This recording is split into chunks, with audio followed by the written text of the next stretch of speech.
My story begins like any other, with a birth. The birth of a 7-pound, 6-ounce child that was blue from lack of oxygen. The child I'm referring to is, of course, myself, Clinton Butler. I was born here in Ithaca, New York, but lived the first few years of my life in Newfield, a town that wasn't much farther away.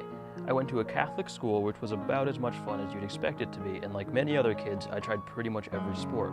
Only I realized that I was absolutely awful at every single one of them, and that I would just prefer to be playing video games, an obsession that continues to this day.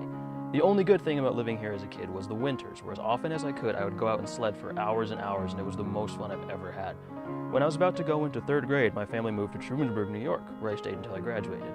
The biggest thing I remember from elementary school was being there on September 11th and seeing all the sadness and emotion coming from all the teachers, but me really not knowing what just happened. It was an interesting way to start off the first year in a new school. The rest of my school experiences weren't nearly as memorable as that, and for the most part, they just flew by.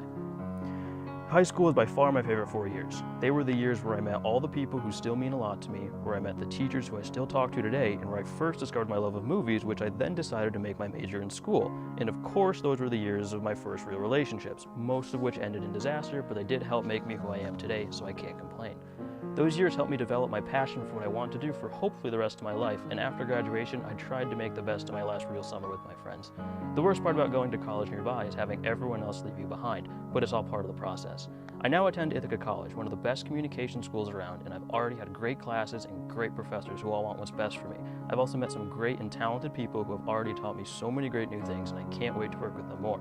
This is the start of the next chapter in my life. I'm not sure what to expect, but all I know is that I can't wait to see what else is in store for me during my 4 years here. I know that they'll be great.